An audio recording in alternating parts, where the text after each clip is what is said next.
Des Moines, and all of Central Iowa, welcome to Mac's World Live. Mac's World is your world. Every day we talk about the issues and topics that matter most to you.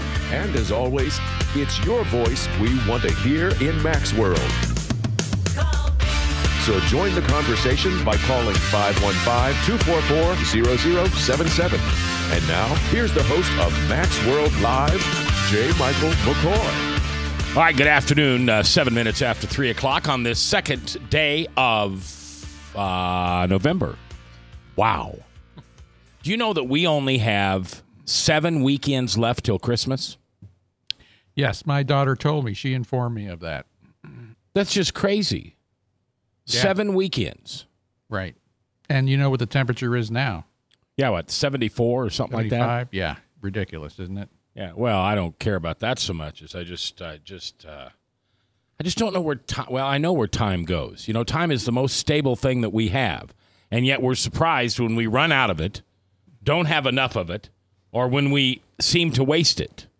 But the bottom line is time is the most stagnant thing in our lives. It is what it is, right? Can you stop time? Only when I die. That doesn't stop time. After you're Yes, dead, it I'm does. still going to be here worried about you and making sure you're okay. And Well, time stops for me. no, it won't. You have an eternal life. Right, but there's only time in the flesh here on earth. So there's no time in heaven? That's right. Hmm. You agree, Frank? Mm-hmm. Yeah. Oh, show me where it says that in the Bible, Mr. Home Church Seventh-day Adventist Smarty Pants. All right, Bob Montserrat, the Cat in the Hat, watching the chat, and you can watch that chat at webcast1live.com. That's webcast1live.com. Frank the Verse Thomas in for today, and of course, we're being produced by Ryan. Coming up in the next hour, I'm going to introduce you to a delightful young woman by the name of Rita, who has certainly faced life's troubles, hardships, hassles, ups and downs, but through it all, she came out ahead, mainly because she's walking with Jesus. But she's got a pretty cool husband, too. But we'll introduce you to her, and you can meet her. That's in the next hour of RestoringHopeLive.com. I don't know where Chris Roloff is today, but we're just going to do these newscasts without him. You think you can do that, Frank? Yes, we can tough it. Are you are any big news story that you are thinking of today? No, but I would like to remind the listeners out there that I would like them to join this conversation at 515-244-0077. And if I don't see that phone light up, that means you agree with me. Oh, my. Oh, my. Seriously. All right. Do you guys know who the organization Anonymous is? Do you know who Anonymous is? No. Is there an alcohol that goes along with it? No, not well. I don't know in this case, but Anonymous is a group of people who remain anonymous, and they release personal and pertinent information about people in hopes to embarrass them, get them fired, get them killed, get them whatever the case may be. And this past weekend, Anonymous exposed KKK ties of United States politicians, senators, and mayors. Maybe you've seen the threats by the hacktivists. They're called hacktivists, not activists, but hacktivists, because they hack into computer programs and release people. They were the ones that did the, what was the dating service? Where all those people were revealed to be on the dating service when they, and it wasn't a dating service, it was a Miss Abigail or something? Yeah, it was people who wanted to have an affair. I can't remember. I wish Army Brad was on here, but he would know. Well, they released that. Snowden is their hero because obviously he released a tremendous amount of information that hurt this country. I don't know why people want to hurt. It's like those people in Ferguson, Missouri. Why do you want to hurt the place you live? I don't get that. Let's go to the phones where Fabio is standing by. Is that your real name? It is my real name. I was born Fabio, and I will die Fabio. Well, it's a great name. Do you have long, flowing, blonde hair? Well, they cut it all off, and I've lost all my power there, Mac. No, that would be Samson. Oh, sure, yeah. Uh-huh. You got the That's wrong. who I am. I'm Samson. Can I be that guy instead? Oh, this is Roloff. Did you? I Yeah. just figured that out. Fabio. All right. Fabio. What do you want? I just heard Frank say that if I didn't call in, I agreed with him. So I just wanted to call in and say I don't agree with Frank. Good. Do you ever agree with Frank? Oh, sure. Yes. Yeah, I do. Yeah, absolutely. Name I one just thing. thought I'd go ahead and hedge my bets and go ahead and call in and make my stand early. Okay. Well, do you want me to just keep you on the line so you can talk whenever you want? Oh, well, I'm driving, so I best be safe and put both hands on the wheel. All right. Put both hands on the wheel. We'll see you here soon. All right. Thanks, sir. So the hacktivist known as Anonymous say they are exposing 1,000 United States politicians that have ties to the KKK. And they have started to make good on that promise by releasing some names. Now, here are the names they've released so far. Senator Tom Tillis from North Carolina, Senator John Corrigan from Texas, Senator John Horn Iverson from Georgia, Senator Dan Coates from Indiana, no relation to Tom, Mayor Madeline Rogero, Rogero from Knoxville, Tennessee, Mayor Jim Mayer from Lexington, Kentucky, Mayor Kent Gwynn from Florida, and Mayor Tom Henry, Fort Wayne, Indiana. Now, I want it to be known that none of this has been confirmed. I mean, they've released the names, but whether these people are involved in the KKK or not, that we don't have any confirmation of. I don't know how we would know unless these people would step up and say that it's true, or I suppose, I don't know what. How else could we prove that they would be a part of it? That's the problem with these so-called exposure groups. You wonder, how do they get this information? And do you just believe that? I don't. I don't automatically believe it. I always think there's an axe to grind somewhere. Yeah. I think if we go back 2 or 3 degrees in every one of these gentlemen, well, I guess one of them was a woman, these people's lives, that they've got some type of axe. This group Anonymous somehow has an axe to grind with them, so I'm not sure. Well, in this country, the label racism is the ultimate slapdown of speech. Anybody that you want to shut up, all you do is label them as a racist, and then you ignore them. Well, you guys all called me racist on Friday. I never used that word. Well, I listened to you. Remember I had to leave early? Yeah. Or no, that was Thursday. Right. I had to leave early. First thing Chris said when he came back is, I just want you to know that Mac's a racist. And you all agreed. I don't remember that. You all agreed with it. I don't remember that. Yeah, you all agreed with it. So, I don't know. I don't know. I certainly don't want to be a part of a group that is exposing people to be racist when they are a million miles from it. I also don't want to be like, I just can't be a partial news gatherer. I mean, if Hillary Clinton does something great, I'm going to tell you. If Ted Cruz does something stupid, I'm going to tell you. If the church does something stupid, in fact, I've got a little story here later about the church. News is news, and so this is big news. I would imagine that you have connections, Mac, with somebody that's associated with the KKK, and I'm only saying that is because you have a lot of friends. You have a lot of people that you know. And I think I want to deny I'm just saying having that, any friends in the KKK. Well, you don't know. That's the thing. Well, it was last election cycle in 12 that I think either Rick Perry or Ron Paul had got accused of somebody that had showed up on their website, or somebody had linked up to a Ron Paul or a Rick Perry thing, and they tried to draw the connection that, Yeah, I remember that. That it had something to do with race. So, you're going to have to come up with some smoking gun evidence rather than just these loose allegations that somebody's a member of the KKK. Well, I can tell you, in 2001, I was involved with a business where a young black man died, and after a little over a year of just horrible publicity. I've never seen. It was really the day they talk about the day the music died when Buddy Holly went down. It's the day that I became fully aware of how, especially the Des Moines Register, but so many medias are just so biased. And as a journalist, I mean, I was in college, 40 years ago, and there was no thought of being biased as a journalist. You couldn't do that. You weren't a journalist. Then all of a sudden, what's that grocery store rag called? Inquirer? Yeah, the National Enquirer would come up, and then People Magazine. Now People Magazine's completely, it's the real deal. Well, that's because, we have all these people who are on television who are famous for doing what? Nothing. Mm-hmm. The Kardashians. I always use those as an example, but reality shows, they don't do anything. Mm-hmm. But I will tell you that back 15 years ago, when that incident happened here in Des Moines, I got a call from a guy. I'll never forget it as long as I live.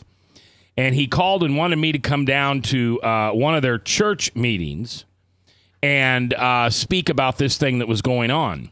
And I'm a journalist. That's what I do. So I went down there to speak. And it was a KKK meeting. And I right now, I'm thinking about it. I've got goosebumps. I literally walked out, prayed to God nobody ever bothered me again, and I never heard from him again. But, Frank, what are the 2 rules we have for doing shows here on Webcast? No hate speech and no swearing. And the no hate speech is specifically aimed at people like the KKK who would come on and say what they say, but it would never call it hate speech. Mm-hmm. All right, more stories, more news coming up live here on The Truth.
Credit cards are like grandkids. They love you, sometimes get out of control, and it's fun to get a new one. Who can stop them from piling on? Hi, I'm Tom Coates with Consumer Credit of Des Moines. At the end of the day, you can give these grandkids back, but you're stuck paying off bad credit card debt. We can help you put the fun back into using credit cards responsibly. Right, kids? Yeah! If you need help getting credit cards off your back, call Consumer Credit of Des Moines.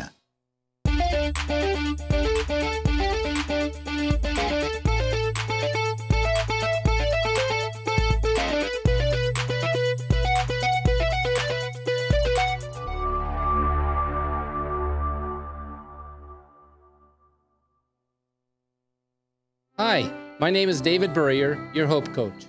I host a live weekly talk show called I've Been There every Thursday afternoon at 5:30, right here on webcast1live.com, and on my weekly radio program Saturday mornings at 10 on Truth Network 99.3 FM.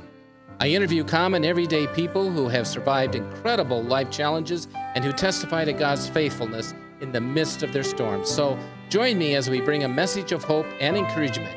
Everybody needs hope. I know, because I've been there. Whether you're 10, 25, 50, 80 years old and beyond, everyone needs to live within their means.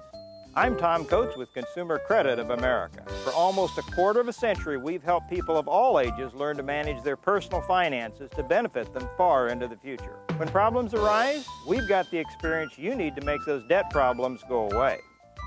Got financial problems? Call Consumer Credit of America. From the RE/MAX Real Estate Concept Studios, this is Webcast One Live.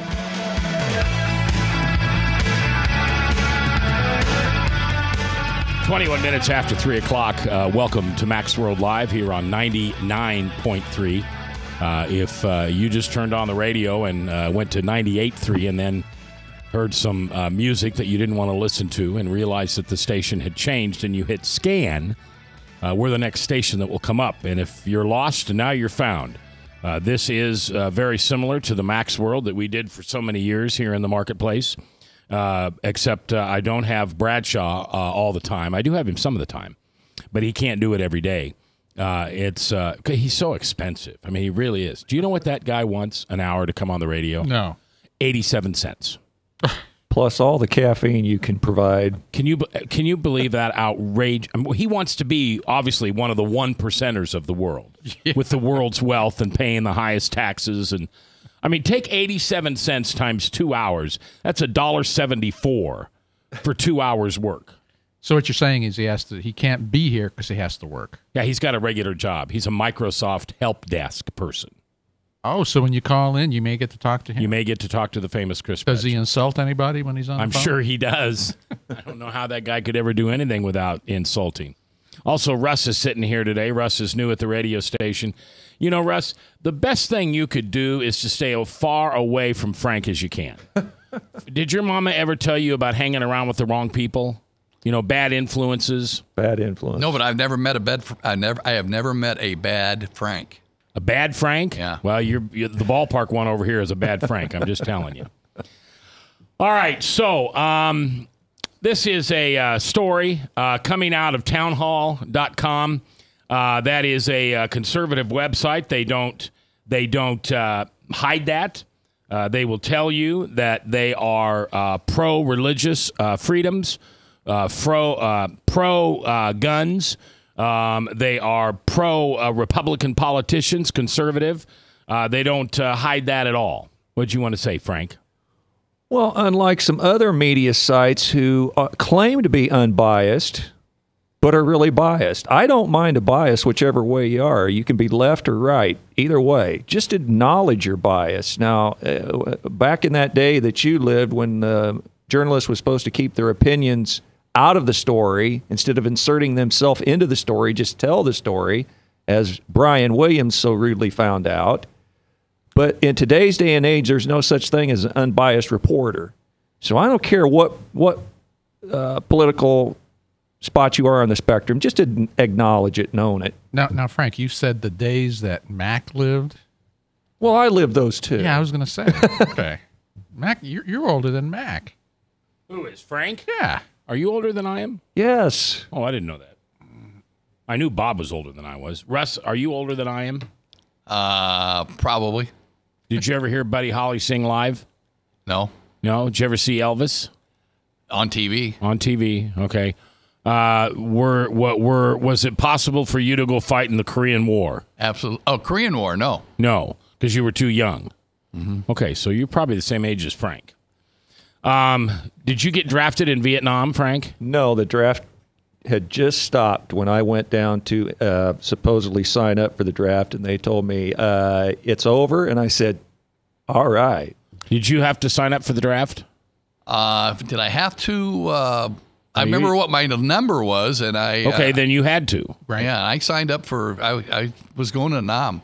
Yeah. I went to Nam, and I was supposed to go to Nam, but instead I got sidetracked with ear surgery, and I never spent much time there. I spent most of my time in the battlefields of Honolulu. A tough place. Towards the end of the Vietnam War, Arlie Ermy, the drill sergeant that shows up on TV, some commercials sometimes, talks about that towards the end of the Vietnam War, guys were going through 6 to 8 weeks of boot camp and straight into combat. He said, I can't even tell you how many people I saw step off a helicopter on a landmine and got sent back, and that was their combat tour. Stepped off a helicopter and blew themselves up. Mm. Wow. All right. Well, you know, we talked a few weeks ago after that that man broke into that school and asked people if they were a Christian, and if they said yes, they got killed, and if they said no, then they got shot in the foot or something like that. Right. I ran into an interesting woman yesterday. Her name was Heidi, very delightful woman.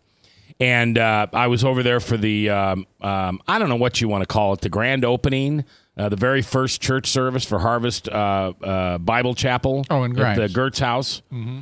And I met her there, and I said, well, make sure. She said, I love your show. I love listening. I said, well, make sure you tell me when you don't. I said, I was in the restaurant business for years, and I loved it when people told me my cheeseburgers were good, but I needed them to tell me when they weren't. Because restaurants, like radio shows, people just don't bother to tell you that they're unhappy with the service or the product. They just go away. Right. They just push the button and go away. And she said, I'm a little disturbed by your reaction to the question, if that had been you and someone had walked up to you and said, are you a Christian? And I had just seen 3 other people answer yes and be killed, I'm just not so sure I'd tell the truth. My reasoning for that was that God knows my heart. He knows my heart. And if he wants me to die there, so be it, then he'll make sure I'm dead. But I don't think I need to appease the devil. And she said, well, what about Peter denying Christ? Well, if that's the same thing, then I'm embarrassed. But I just don't know if I do that. Because right. I just don't think Jesus is going to take me off the out of the book of life if I do what I can to save my life to be here and do Matthew 28 more for him. I don't know, Frank. Well, first thing, no one would know exactly what they were doing until they were faced with it. But you've heard that verse in the Bible that talks about save your life and you're going to lose it, and lose your life, you'll save it. So I would, in the perfect world, I would hope that my last living breath on earth wouldn't be in denial of Christ. I'm not going to argue whether he knows my heart or not, but I just wouldn't want to go out that way. So I would hope that I would say, yeah, right on, I'm a Christian. Russ, do you know what you'd do? I would be willing, I believe that I would be willing to be a martyr. Because, I mean, if you lose your life for Christ, you're going to be, the way I understand it, you're immediately with him in heaven. Yeah, I know. I think about my grandkids. Who's going to be around to protect them? Well, even look at the people in Syria and Iraq that are not denying Christ and getting their heads cut off or drowned or whatever. Yeah. Did you see the one where they had a guy in the cage and they soaked him with kerosene and lit him on fire? Yes. Oh. Well, here is a story out of Town Hall written by someone in Chicago. And this is an interesting story. At a time when Christians in the Middle East are being tortured, beheaded, and crucified, rather than denying Jesus, Christians in Europe, I should say so-called Christians, are renouncing the Great Commission and removing the cross, literally, to make peace with who? Muslims. Last month in Sweden, the Bishop of Stockholm proposed a church in her diocese remove all signs of the cross and put down markings showing the direction to Mecca for the benefit of Muslim worshippers. As reported on Breitbart.com, calling Muslim guests to their church angels, the bishop later took to her official blog to explain that removing Christian symbols from the church and preparing the building for Muslim prayer doesn't make a priest any less the defender of the faith. Rather, to do any less, she goes on to say, would make one stingy towards people of other faiths. Is it any surprise that this Christian leader, Eva Braun, made news in 2009 when she was installed as the Church of Sweden's first openly lesbian bishop? With good reason, Pamela Geller explained, Sweden has surrendered without so much as firing a shot. They've lost it. Sweden is sacrificing its own heritage to accommodate immigrants who will not be accommodating to native non-Muslim Swedes. But this is not an isolated incident. In Germany, an evangelical priest has offered his parish church up to become migrant housing, but will be stripping out most of the fittings to ensure their comfort, including all symbols of Christianity. Note that in Germany, evangelical simply means Lutheran, referring to the official state church. Obviously, this church has already removed real Christianity from its soul, as noted on the church website. Refugees welcome. We are all citizens with the saints and members of the household of God. So Muslims chanting Allah Akbar and militantly denying that Jesus is the Son of God belong to the same spiritual family as Christians proclaiming Jesus as Lord and celebrating his death and resurrection. This is absolute theological nonsense that makes a complete mockery of the cross, says this article. But wait, it gets worse. As reported on the Religion News Service, one of Germany's largest Protestant regional churches has come under fire from other Christians for speaking out against efforts to convert Muslims, such as tens of thousands of refugees from the Islamic world, converting them to Christianity as they stream into this country. Yes, it's time to throw out the Great Commission. And this was a carefully thought out strategy reflected in a new position paper in which, quote, the Evangelical Church of the Rhineland says the passage in the Gospel of Matthew known as the Great Commission, go therefore and make disciples of all nations, baptizing them in the name of the Father, the Son, and the Holy Spirit, does not mean Christians must try to convert others to their faith. The article goes on and talks about the blasphemous positions that people are taking while allowing Muslims to come in as refugees. Am I the only one with a microphone in front of them or a pen in my hand that thinks that this is all on purpose? That this is, I don't know.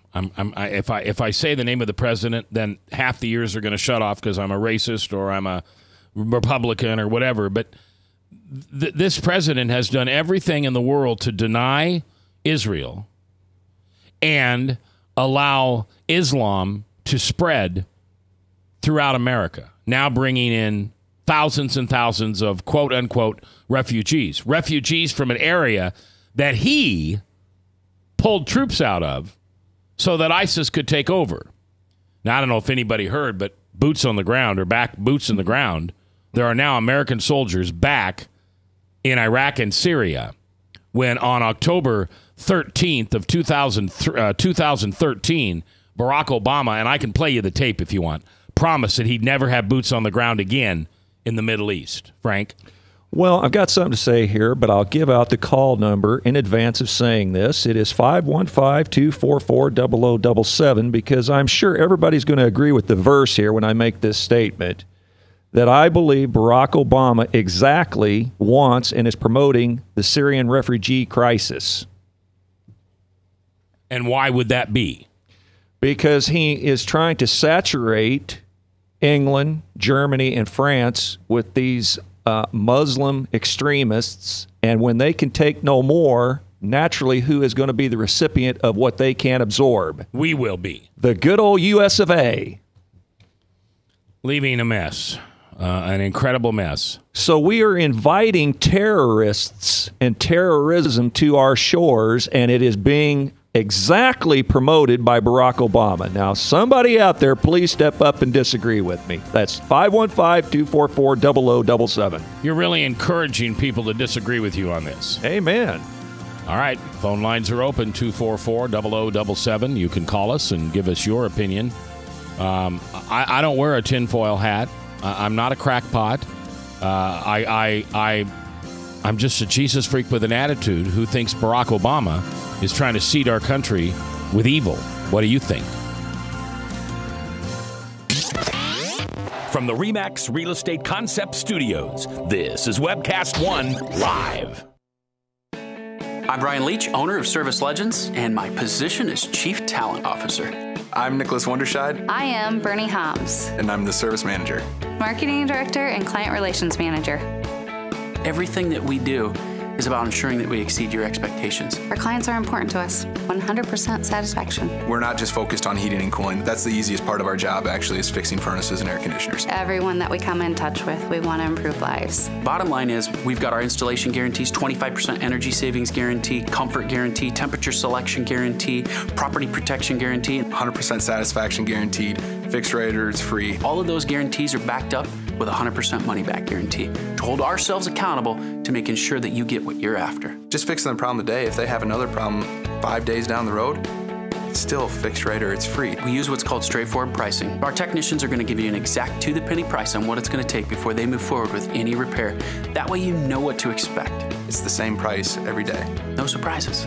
If you get off work at 5 o'clock in the afternoon, you come home, you realize that, oh, my furnace is broken. Now you need to call somebody out that night. You shouldn't have to pay more for that. We're guaranteeing service 24/7. We run afternoons, evenings, nights, weekends. We're staffed to work that. Phone rings at 3 in the morning. You'll get one of our representatives answering the phone every time. We're not sending you out to Timbuktu in some call center. It's our Service Legend team members, our mission control team. I'll take a call anytime. And then they answer the phones the same way during the day as they do at night. It's a great day at your service company. How can we make you smile? That's the only way to provide true 24-hour service. When you're able to let somebody actually live in their home safely when they weren't able to do that before, where they don't have to stay up at night and worry about, is the heat going to come back on? Are we going to freeze the pipes? Is the baby in the room next door going to be sick because they got too cold?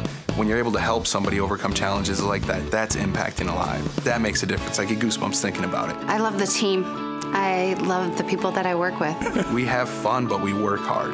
I call them my ambassadors of legendary service. If you could just envision what that is, that's who we're sending to your home. They literally will call in, pick up the phone and call and say, hey, I want to talk to your manager.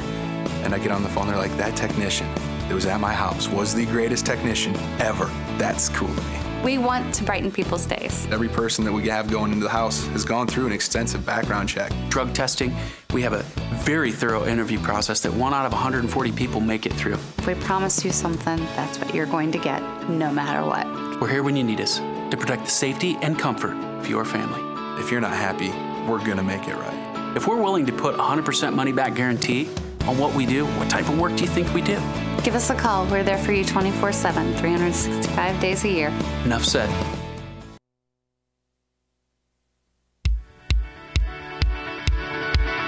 .338, 22 before the top. Salem Radio Network News. And then next, Restoring Hope Live. Our special guest is a young lady by the name of Rita. And she's going to share her strength and hope and her story with us. That's coming up next hour here on The Truth. All right, let's dig back into a couple local news stories.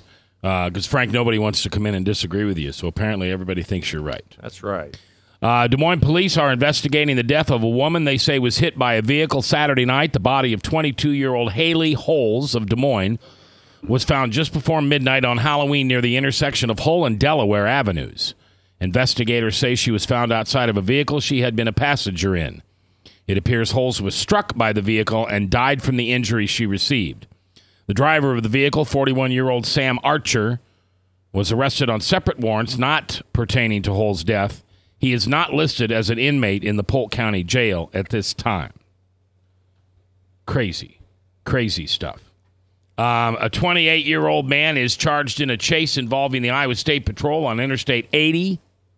State Patrol spokesperson Sergeant Nathan Ludwig says a trooper tried to stop a 2005 Cadillac at the East Mixmaster. When the trooper approached the vehicle, the driver sped off. Oh, I've seen that on cops. Ludwig said at one point the driver was driving on the wrong side of the interstate, eastbound and westbound lanes near Altoona. The trooper performed a pit maneuver to stop the car. The driver then took off on foot. He was taken into custody. Overton was charged with second-degree theft, 20 mile an hour over the speed zone, eluding, driving while license under suspension, driving while license denied, suspended, canceled, or revoked. Wow. Failure to provide proof of financial liability, accident, failed to obey traffic control device, stopping on paved part of the highway, failed to maintain medium speed, improper use of registration. It just goes on and on and on. Goes on and on and on. Reckless, failure to comply, improper use of lanes. He's in the Polk County Jail for $25,000. Now, I wonder, I don't know, you always wonder why these people run. Have you ever run from the police, Frank? No. Bob, have you? Well, of course you haven't. Have you ever run from the police, Russ? No. I haven't either, and I've been chased by them. But my mama told me a long time ago, you respect these people in uniform.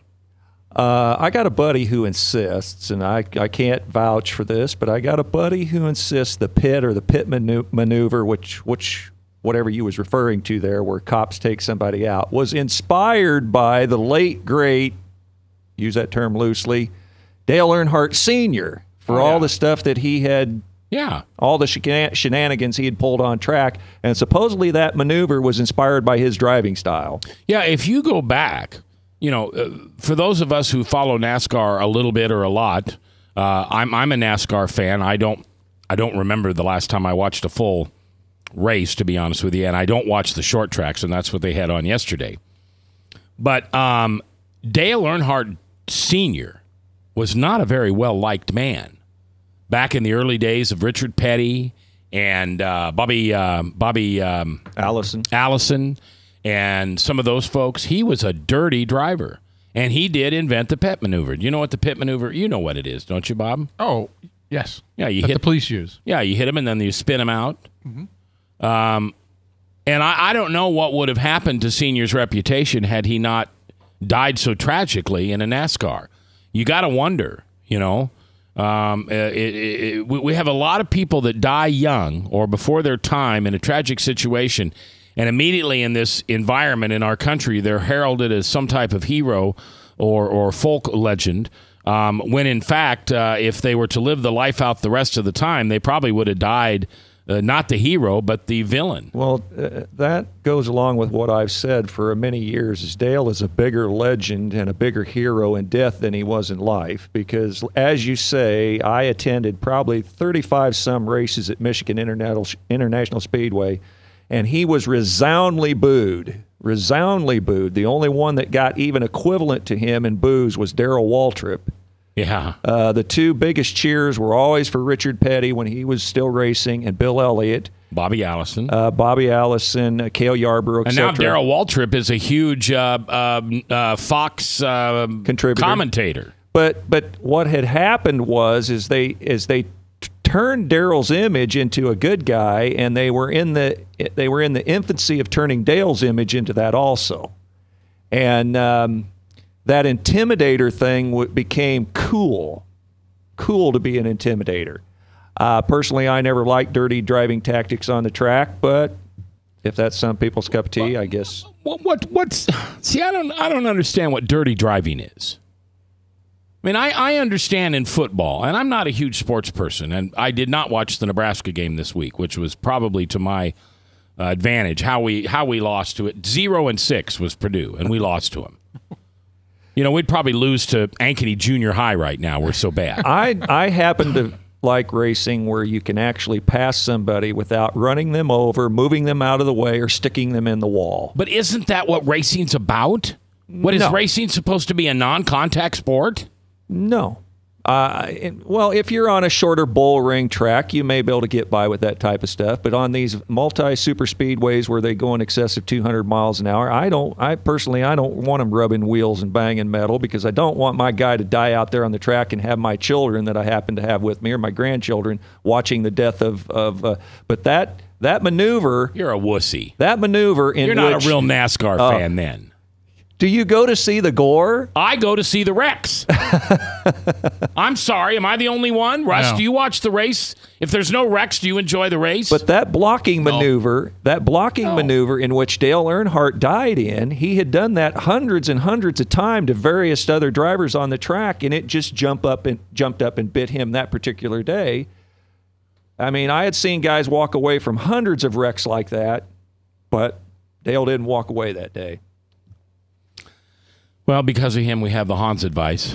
I don't remember. Not advice. I'm sorry. Hans device.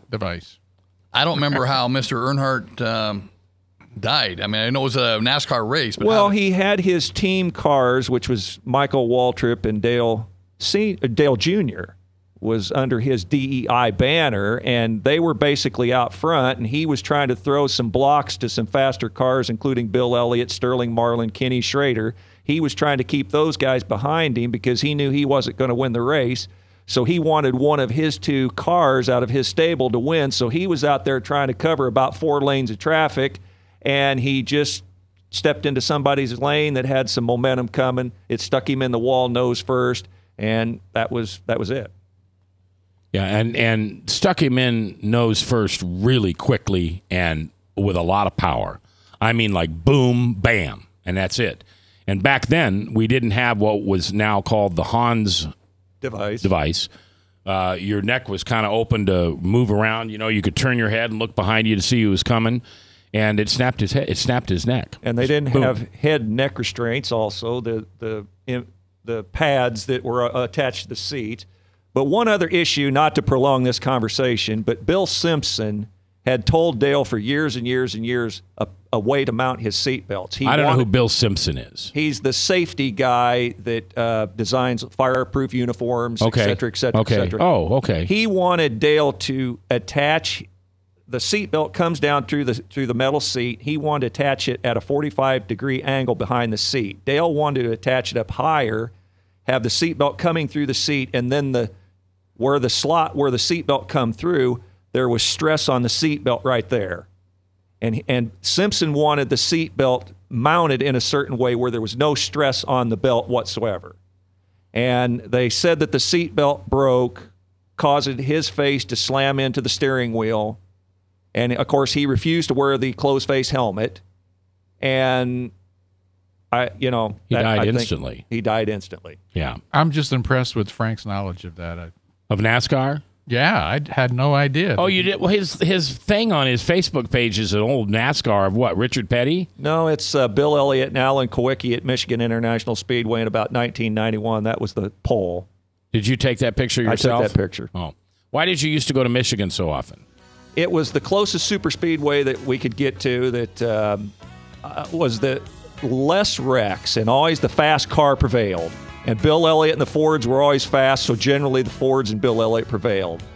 All right, when we come back, the last news story for today, or one of the last, did Russia shoot down the Syrian passenger jet? Some people are saying it may be so. That's next, live here on Max World Live.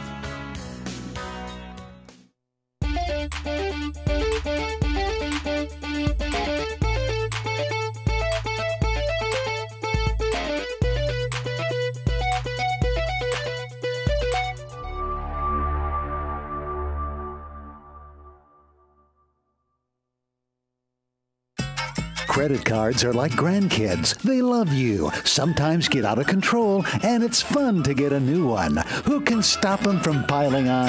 Hi, I'm Tom Coates with Consumer Credit of Des Moines. At the end of the day, you can return the grandkids, but you're stuck paying off bad credit card debt. We'll help you put the fun back into using credit cards responsibly. Right, kids? Yeah! If you need help getting credit cards off your back, call Consumer Credit of Des Moines.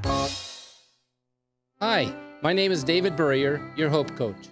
I host a live weekly talk show called I've Been There every Thursday afternoon at 5:30, right here on webcast1live.com, and on my weekly radio program Saturday mornings at 10 on Truth Network 99.3 FM. I interview common everyday people who have survived incredible life challenges and who testify to God's faithfulness in the midst of their storms. So join me as we bring a message of hope and encouragement. Everybody needs hope. I know, because I've been there. Whether you're 10, 25, 50, 80 years old and beyond, everyone needs to live within their means. I'm Tom Coates with Consumer Credit of America. For almost a quarter of a century, we've helped people of all ages learn to manage their personal finances to benefit them far into the future. When problems arise, we've got the experience you need to make those debt problems go away. Got financial problems? Call Consumer Credit of America. From the RE/MAX Real Estate Concept Studios, this is Webcast One Live. 3:50, 10 before 4 o'clock here live on Max World. 99.3. Phone lines are open. What's that number again, Frank? That's 515-244-0077. And it's your voice we want to hear next hour in Restoring Hope Live, brought to you by Powell CDC. Rita's story, the struggles that her and her life caused her. But in the end, Jesus prevailed, and you'll hear her story. It's a great story. I've got some actual breaking news that I was told I could announce at 3:50. And this will be the first time this is on the radio. Do you know who Aaron Brilbeck is? From Channel 13. Yeah. Aaron was on our show before, Bob, several times. He was the, what was the guys that wore the barrettes out on the street, to try to keep peace. Anyway, Aaron Brilbeck, who is a reporter. Guardian Angels? Yeah, Guardian Angels. He was a reporter for Channel 13. He and I started up a friendship, and it's a good friendship. He took a job in Oklahoma City, as so many television journalists do. And so in late this month, he'll be leaving and moving to Oklahoma City. And once again, Des Moines has lost a very, very good investigative reporter. We don't have many investigative reporters on the street anymore because investigative reporters demand a higher salary. Jeff Greenwood from Channel 8 was a very good investigative reporter. Sonia Heitzutzen, who is now a anchor at Channel 13, was probably one of the best we've had in our community in a very long time. If I used to tell people that if Sonia Heitzutzen calls and you pick up the phone and say hello, and she says, "Hi, this is Sonia Heitzutzen from Channel 13," you're probably in trouble because she was relentless. But Aaron was much the same, and he'll be missed, at least by me, and I hope other people who really appreciate good, honest journalism. All right. It's a weird deal. I said it wrong going into the break. So what are you pointing at? The phone. I know, but Ryan hasn't given it to me yet. The only reasonable explanation for the crash of a Russian passenger jet in Egypt is an external influence. And I said earlier the Russians shot it down, and I got that wrong. I'm sorry. Is an external influence. An executive from the airline that operated the flight said Monday, stressing that planes don't just break apart in midair. Flight 9268 broke into pieces before it hit the ground in a remote area of Egypt's Sinai Peninsula. This was on Saturday, killing all 224 people on board. We have excluded technical problems and reject human errors. Now, how did they, Bob, you've investigated these things. How do they do that? How do they already know it wasn't a human error or some kind of technical problem? The plane's at 1 billion pieces. Right. I think what they do is they go through the black box and see, or the voice or cockpit recorders, and listen to what was going on or what they were saying. And so they have information that we don't have. And so I believe they were basing it on what they heard in the cockpit, what they saw in the black box. Well, now this here says that while the plane's flight and voice data recorders have been recovered, they have not been read or decoded. That's according to this news story, which would have come off of CNN probably an hour and a half ago. Yeah, well, how can they say that? That's what I mean. Right. Without knowing any of that? No, there's more to that. Yeah. That's why I don't believe these news reporters. Now, officials have played down an apparent claim by an Islamic militant in Sinai that they brought down the Airbus, saying technical failure is the most likely reason for the crash. Right, because they're saying that ISIS, they may have those surface-to-air missiles, but they couldn't go 25,000, feet in the air. And they don't have any other rockets. Right. I mean, the Russians have those that shot down Malaysian airliner, but that was a big, long-range surface-to-air. Yeah. But I don't think ISIS has that, and nobody else does. So maybe a bomb on board?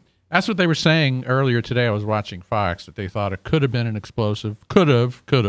They're not finished yet. I mean, they'll be able to tell that, right? Right. Eventually? Well, they'll eventually put it all together. Yeah. I don't trust any of this thing that comes out of our government's mouth, because if it was a terrorist attack or it was somebody that shot down their own plane, the U.S. wouldn't admit it anyway. So naturally, they're going to say it's some other cause besides being shot down by a surface-to-air missile or terrorism. They also had a plane or an expert investigator that said that planes do break apart, depending on the speed that they're coming down, that they could break apart, and they have in the past. So, well, there's stresses. They've analyzed our plane fleet, and they say that the old 727s, et cetera, had stress cracks or something in some of the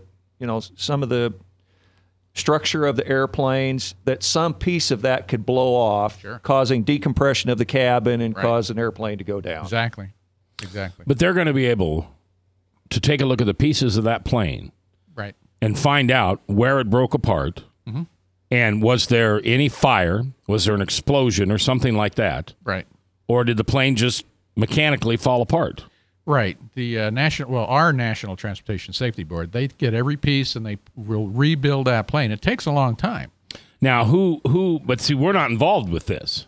There were no Americans involved. Right. No Americans died. Yeah. There's a possibility that they may request investigators from here to, look at what they have, so that could happen. So they'll know eventually, but they'll rebuild that plane. Wasn't it the plane that went down over Lockerbie, Scotland? Didn't that take like 20 years or some just massive amount of time to find the people that did it? Oh, they knew what did it, right? And that was a bomb on board the plane, right? They should be able to tell us pretty quickly whether this plane was blown apart or whether it fell apart. Well, they're going to try. I mean, they're going to try to get everything that's there and start piecing it together. All right. Russ, what do you think? I am going to pass on that right now because a lot of times when I think I get myself in trouble. Yeah, okay. Yeah, Frank, that's the whole idea. Frank never follows that advice. I don't follow that rule whatsoever. So, Frank, what do you think? You think this thing was blown out of the air, or was it just a coincidence? Well, again, I'm going to wait for more of an official thing, but frankly speaking, I don't trust our government's reports because it's... But these aren't our government's reports, are they? No. This is coming out of Syria. Yeah, but I don't trust what's going on in Syria and Russia either because we're at odds over one of us is trying to take Assad out and one of us is trying to prop Assad up. So our country's trying to take Assad out and Russia and China's propping him up. So I don't know who to trust. It's pretty scary. Frank doesn't trust too many people. That's true. But I think he trusts us. Bob, and Mac. Oh, you don't trust me, do you? You got to trust Russ. And Russ. All right. All right, coming up next hour, brought to you by the good folks at Powell's CDC. It's Restoring Hope Live, looking at life's habits, hurts, and hang-ups. And my special guest today is Rita, and she's going to tell us her story. And, well, should I give it away? Well, I won't give away the ending. But she's here and she's smiling, so I think you'll like the story. All right, you take care. 244-0077. There's time to get the phone stacked if you'd like to do that. Otherwise, we'll see you here in just a little bit, right after Salem Radio Network News. Don't forget, Steve Deace premieres tonight from 8 to 11 right here on 99.3 The Truth.